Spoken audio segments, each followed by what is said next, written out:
কানে হেডফোন লাগিয়ে মনের আনন্দে গান শুনতেছিলাম আর গল্প লিখতেছি। হঠাৎ একটি মেয়ে আইডি থেকে মেসেজ আসলো। আসসালামু আলাইকুম।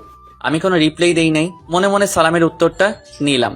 মেসেজের রিপ্লাই দেই নাই কারণ আমার অনেক বন্ধু আছে আমার সাথে ফেক আইডি দিয়ে আমার সাথে মজা করে, আর মেয়েদের মেসেজ পেলে ছেলেরা তো পুরাই আকাশে উঠতে থাকে।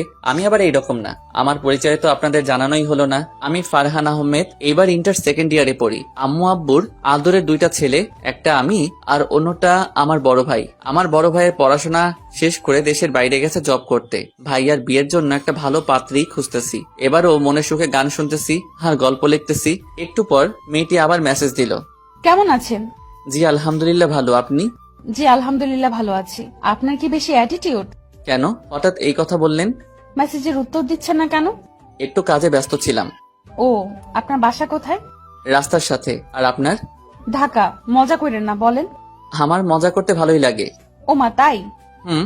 আপনার নাম কি? কোন ক্লাসে পড়েন? আচ্ছা, আপনাকে এত কিছু বলবো কেন? আমরা কি ফ্রেন্ড হতে পারি না? পারেন, কিন্তু ফ্রেন্ডের চেয়ে যেন বেশি কিছু না যায়। ওকে। আচ্ছা, ফ্রেন্ড হিসেবে তো বলতেই পারেন। আমার নাম ফারহান আহমেদ। আর আপনার? আপনার নামটা তো অনেক সুন্দর। আর পাম দিতে হবে না। এবার বলেন আপনার নাম কি? আমার নাম জান্নাত।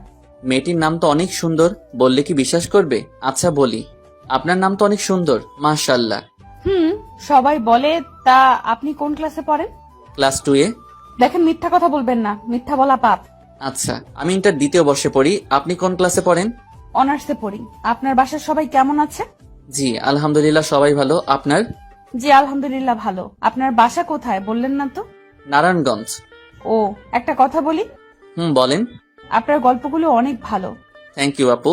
ওই মিয়া, আপু বলেন কেন? ভালো লাগে, আর আপনি তো আমার বড়। এত ভালো লাগতে হবে না। আমি আপনার বড় তো কি হয়েছে, বড় হইলে কি আপু বলতে হবে নাকি? বলতে হবে তো, না হলে আবার লোকে বলবে আমি খারাপ।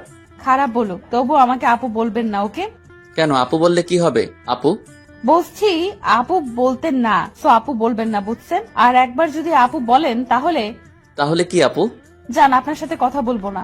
ওকে, না বললেন। আল্লাহ হাফেজ, ভালো থাকেন। ওই ওই ফারহান, জি বলেন আপু। প্লিজ আমাকে আপু বললেন না, প্লিজ প্লিজ প্লিজ। এত করে যখন বলছেন, আচ্ছা আপু বলবো না। খুশি তো? অনেক খুশি। আচ্ছা এখন বাই। ওকে। কেন, কোথায় যাবেন? কলেজে যাব। আচ্ছা তাহলে যান। তারপর আমি রেডি হয়ে নাস্তা খেয়ে কলেজে গেলাম। কলেজে গিয়ে বন্ধুদের সাথে আড্ডা দিয়ে ক্লাসে গেলাম।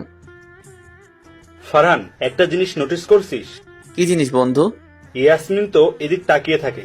যা, কি বলিস? কোথায় আমি আর কোথায় ইয়াসমিন? ইয়াসমিন হলো আমাদের কলেজের প্রিন্সিপালের মেয়ে, আর আমাদের মাত্র নারায়ণগঞ্জে একটা বাসা, আর তাদের প্রতিটা জেলায় জেলায় আমাদের চাইতে বড় বড় 2-3টা বাসা আছে। ওদের সাথে আমাদের যাই বলেন। কি ভাবছিস রে? কিছু না, স্যার আসছে, কথা বলিস না। সবার পিছনে বসছি, একটু মজা করব বন্ধুদের সাথে। মেয়েদের এদিক থেকে কে যেন শীষ দিচ্ছে। এই, কে শেষ দিছে? আর একবার যদি পাই তাহলে খবর আছে। এই স্যারের ক্লাসটা ভালো লাগে তাই মনোযোগ দিয়ে শুনতেছি। হঠাৎ আবার কে যেন শীষ দিল। এই, কে শেষ দিছে রে? স্যার, ফারহান শীষ দিছে, আমি দেখছি। আমি তো শুনে